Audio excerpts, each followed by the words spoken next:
This book did not touch me at all. Well, you should be grateful it didn't touch you. I mean, it did not, go into your boundaries, your safe boundaries. But okay, let's not go there.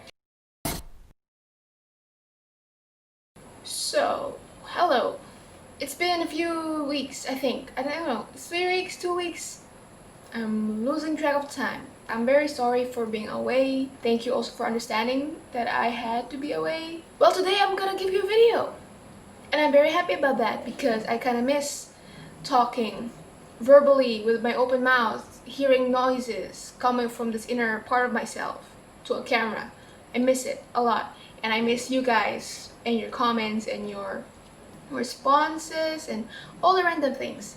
So I plan today just to have a chill, fun, negative, it's not entirely negative, it depends on how you look at it, video where I react to negative reviews of my favorite books. And I'll try my best to keep this video spoiler free for these books because I want you guys to see if you might even like them yourself in the future. Yeah, let's get right on to it because I am jabbering and I don't know how to do this anymore. So here we got Every Last Word by Tamara Island-Stone. The thing is about the negative reviews of this book is that it is mostly attained about the portrayal of mental health or OCD in this book because the main character has OCD. And the thing is, I cannot really react or judge to that because I understand that every single person has a very different experience with mental health, even though that the author may or may not have written this portrayal of OCD correctly or incorrectly. Still, for everybody, it will still be very different.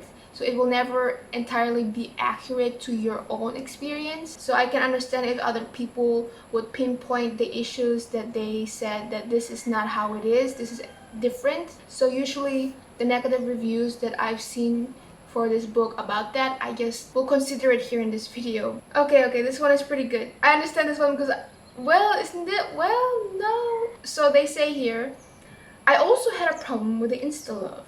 It killed me. How do people not see all this Insta love?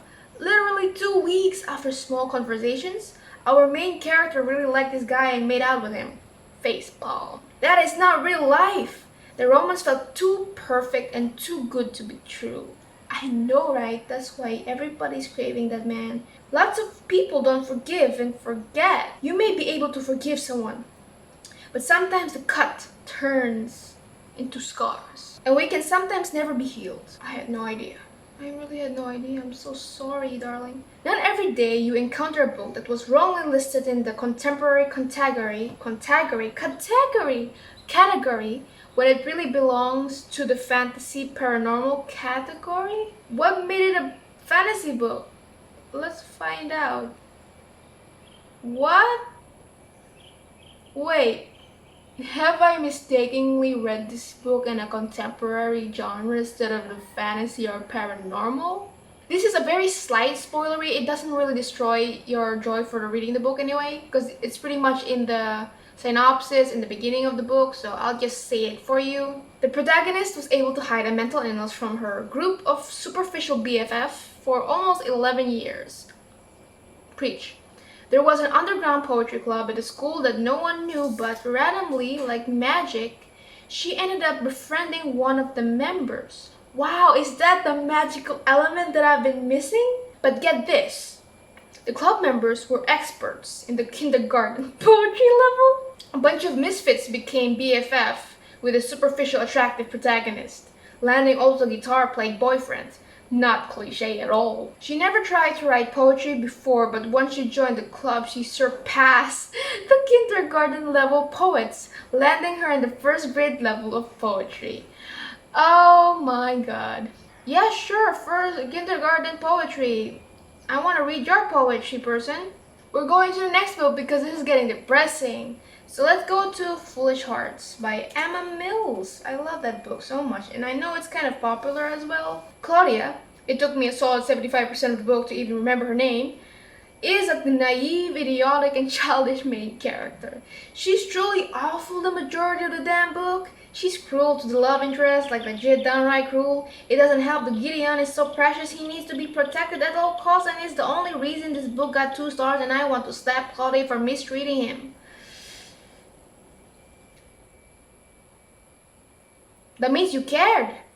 I'm thankful you cared. That is important. You cared. These 2.5 stars are for Iris and Gideon only. Praise. I mean, Iris and Gideon in the book were top tier people, top tier characters that I will die for in real life. Yeah, I'm gonna move on to the next book, which is Are We All Lemmings? Are We All Lemmings? Lemmings and Snowflakes by Holyborn. If you know Holyborn, I hope you don't know Holyborn. This book made me feel so angry. If I were Bruce Banner, I would become green even thinking about this book. You get to have superpowers while reading the book. Why are you not satisfied about that? I was in my local bookstore and I had this sudden craving to read a book with characters part of the LGBTQ community or characters dealing with mental health. I like your cravings. This book did not touch me at all. Well, you should be grateful it didn't touch you. I mean, it did not, go into your boundaries, your safe boundaries. But okay, let's not go there. What also annoyed me was the fact that the author kept writing, I could feel the oxygen on my skin. Girl, I would be seriously impressed if you could separate the feeling of oxygen from all the other components of the air. You can't feel the oxygen separately. This is me giving you some praise.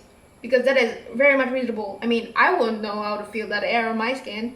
I know that this is not something very important that should alter my opinion of a book, but my little nerdy brain can't take someone seriously if they don't seem to be scientifically correct. Oh my goodness, then we really cannot be friends because everything I do is not scientifically or logically correct because who the freaking knows what I'm doing. But okay, thank you for the lecture. I'm gonna say then, I'm breathing. Okay, never mind. I'm not gonna continue that joke because that will be scientifically incorrect. Let's move to the next book, which is, what is my next favorite book anyway? Why is it so hard to find any hard reviews for this book? I mean, come on, give me some juice. Is it nothing? Is this world too nice now? I should be grateful. I'm just going to Kafka on the Shore now. That's the last one of this video and I'm gonna quit. This book is freaked up in a lot of ways, but the thing that grossed me out the most was the fact that whenever Kafka was thirsty, he drank milk. Milk! Who just chugs a carton of milk when they're thirsty? Ew, go take a sip of water for a change, you freaking weirdo. I don't even want to be near you. Say that to... Never mind. My name is sakinavanes, and I'll see you in the next video. Goodbye. Wow, this felt like an eternity ago.